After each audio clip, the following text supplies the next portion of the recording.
Hello दोस्तों, आज हम डिस्कस करेंगे ट्यूब्स और कैथेटर के बारे में। तो जैसे कि सक्शन ट्यूब और सैंगस्टेन ब्लैकमोर ट्यूब और जैसे कि टी ट्यूब, गैस्ट्रोस्टोमी या इसको हम जी ट्यूब के नाम से भी जानते हैं। नेक्स्ट आता है नेसोगैस्ट्रिक ट्यूब या इसको हम शॉर्ट फॉर्म में एनजी ट्यूब भी बोल देते हैं। उसके बाद आता है ईटी ट्यूब या इसको हम एंडोट्रेकियल ट्यूब के नाम से भी जानते हैं। उसके बाद आता है ट्रेकियोस्टोमी ट्यूब। नेक्स्ट आता है सुप्रा प्यूबिक कैथेटर और आता है मेल कॉर्ड या मशरूम कैथेटर। नेक्स्ट आता है फोलेस कैथेटर। तो इन कैथेटर्स और ट्यूब्स के बारे में हम आज यहाँ पर डिस्कस करेंगे। अब यहाँ पर बात करेंगे हम फोलेस कैथेटर की। तो फोलेस कैथेटर का क्या काम होता है? ये यूरिनरी ब्लैडर से हमारे यूरिन को ड्रेन करता है, मतलब कि यूरिन को खींचकर लाता है। अब यहाँ पर हम फोलेस कैथेटर देख पा रहे हैं। ये फीमेल का कैथेटर होता है, दूसरा पीडियाट्रिक, और ये 2 बेस और 3 बेस वाला कैथेटर होता है। 2 बेस मतलब कि जहाँ पर 2 रास्ते हों और 3 बेस मतलब यहाँ पर 3 रास्तों वाला ये कैथेटर होता है। अब यहाँ पर देखिए हम 2 पोर्ट देख पा रहे हैं। पहला होता है यूरिन ड्रेनेज पोर्ट, दूसरा होता है बैलून पोर्ट। देखिए यहाँ से जो है यूरिन यूरिनरी ब्लैडर से खींचकर लाया जाता है। जबकि देखिए दूसरे वाले बैलून पोर्ट का क्या काम होता है? यहाँ पर देखिए डिस्टिल्ड वाटर इंसर्ट करके इसको फुला दिया जाता है। अब जैसे कि हम यहाँ पर देख पा रहे हैं, ये यूरिनरी ब्लैडर होता है, तो यूरिथ्रा के रास्ते इसको इंसर्ट कर दिया जाता है। उसके बाद देखिए ये जो है यहाँ पर इसका बैलून जो है फूल जाता है और उसके बाद जो यूरिन होता है वो यहाँ से निकाल लिया जाता है। तो ये फोलेस कैथेटर है। अब नेक्स्ट बात करेंगे हम मेल कॉर्ड या मशरूम कैथेटर के बारे में। तो इसको मशरूम कैथेटर क्यों कहते हैं? क्योंकि इसका जो ये वाला एंड होता है, देखिए ये मशरूम शेप का होता है। अब इसका यूज कहाँ पर किया जाता है? इसका यूज पस या यूरिन को खींचने में इसका यूज किया जाता है। जैसे कि रीनल मतलब कि किडनी या यूरिनरी ब्लैडर में किसी टाइप की इंजरी हो जाती है, तो उसको जो है पस या यूरिन को ड्रेन मतलब के खींचने में इसका यूज किया जाता है।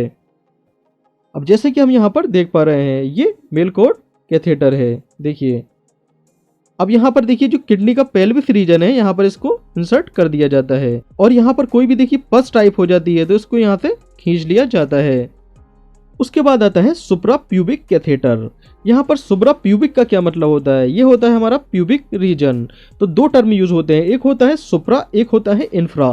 तो सुप्रा का मतलब होता है ऊपर और इंफ्रा का मतलब होता है नीचे। तो प्यूबिक रीजन के ऊपर, तो इसका मतलब हुआ सुप्रा प्यूबिक कैथेटर। तो प्यूबिक रीजन के ऊपर इस कैथेटर को डाल दिया जाता है। तो जैसे कि हम यहाँ पर देख पा रहे हैं, यह है सुप्रा प्यूबिक कैथेटर। तो इसको देखिए प्यूबिक रीजन के ऊपर एक होल बनाकर इसको यूरिनरी ब्लैडर में डाल दिया जाता है। जैसे ये यूरिनरी ब्लैडर में पहुंच जाता है, उसके बाद जो यूरिन होता है वहां से वो यूरिन को ड्रेनेज कर लिया जाता है, मतलब कि खींच लिया जाता है।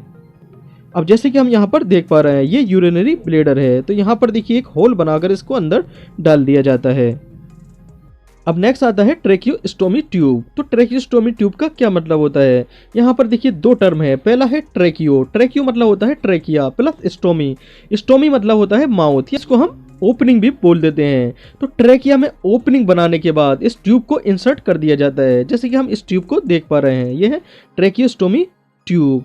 तो ट्रेकियोस्टोमी ट्यूब के जो पार्ट हैं, ये कफ रीजन होता है, ये कैन्युला पार्ट होता है और ये इसका बैलून पार्ट होता है। ओके, तो यहाँ पर देखिए ये इसको इंसर्ट कर दिया जाता है ट्रेकिया में।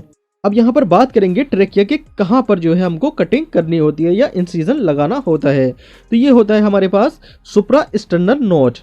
तो सुप्रा स्टर्नल नोच के 2 उंगली ऊपर लगभग यहाँ पर देखिए कटिंग या इंसिजन कर दिया जाता है। जैसे कि हम फिगर में देख पा रहे हैं, ये होती है सुप्रा स्टर्नल नोच। इसके 2 उंगली ऊपर जैसे कि हम यहाँ पर देख पा रहे हैं, यहाँ पर कटिंग कर दी जाती है।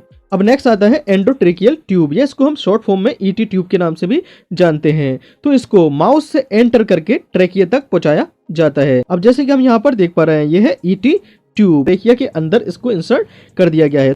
अब यहाँ पर जानेंगे हम इसकी पोजीशन के बारे में, मतलब कि ट्रेकिया के कितनी अंदर तक इस ट्यूब को इंसर्ट कर दिया जाता है। अब यहाँ पर एक पॉइंट देख पा रहे हैं जिसको हम कैरिना पॉइंट बोलते हैं। तो कैरिना पॉइंट वो जगह होती है जब ट्रेकिया 2 पार्ट्स में बढ़ जाती है। तो कैरिना पॉइंट से लगभग 5 से 6 सेंटीमीटर ऊपर तक एंडोट्रेकियल ट्यूब को इंसर्ट करना रहता है। ओके, तो इसका जो मार्किंग होती है लगभग देखिए 22 से लेकर 24, इसके बीच में जो है इसको इंसर्ट करना रहता है माउथ के अंदर तक।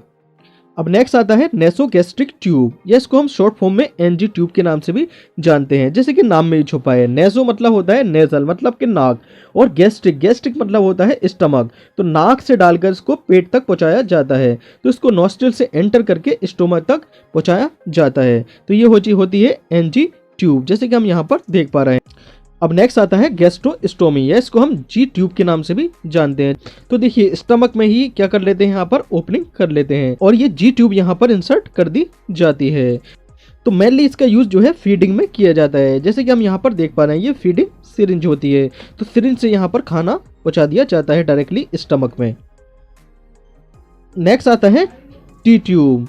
अब इसको टी ट्यूब क्यों कहते हैं, क्योंकि इसका जो शेप होता है वो टी शेप का होता है, इस वजह से इसको हम टी ट्यूब बोल देते हैं। इसका काम क्या होता है, इसका काम होता है गॉल ब्लैडर की जैसी सर्जरी होती है, तो गॉल ब्लैडर से जो बाइल ड्रेनेज होता है, मतलब कि बाइल को निकालने का काम ये करती है। ओके, जैसे कि हम यहाँ पर देख पा रहे हैं ये गॉल ब्लैडर है, ये लीवर है और लीवर से चिपका हुआ होता है गॉल ब्लैडर, और ये होती है सीवीडी, जिसको हम कॉमन बाइल डक्ट के नाम से जानते हैं। तो इसको देखिए सीबीडी मतलब कॉमन बाइल डक्ट में इसको इंसर्ट कर दिया जाता है और उसके बाद यहाँ से जो है बाइल निकाल लिया जाता है। नेक्स्ट आता है सेंगस्टेकिन ब्लैकमोर ट्यूब।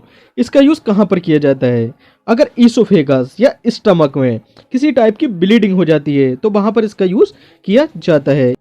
तो इस ट्यूब में हमको दो टाइप के बैलून दिखाई पड़ते हैं, जैसे कि ये होता है गैस्ट्रिक बैलून, दूसरा होता है ईसोफेजियल बैलून। अब यहाँ पर देख पा रहे हैं ये गैस्ट्रिक बैलून है, दूसरा है ईसोफेजियल बैलून। ओके, उसके बाद आता है सक्शन ट्यूब। तो सक्शन ट्यूब का यूज कहाँ पर किया जाता है, तो सक्शन ट्यूब का यूज बॉडी से जैसे सिक्रीशन मटेरियल होता है, जैसे कि म्यूकस हो गया, सलाइवा हो गया, और सर्जरी में निकलने वाला ब्लड, इसको जो है खींचने का ये काम करती है, मतलब कि सक करने का काम ये करती है, जैसे कि हम यहाँ पर देख पा रहे हैं।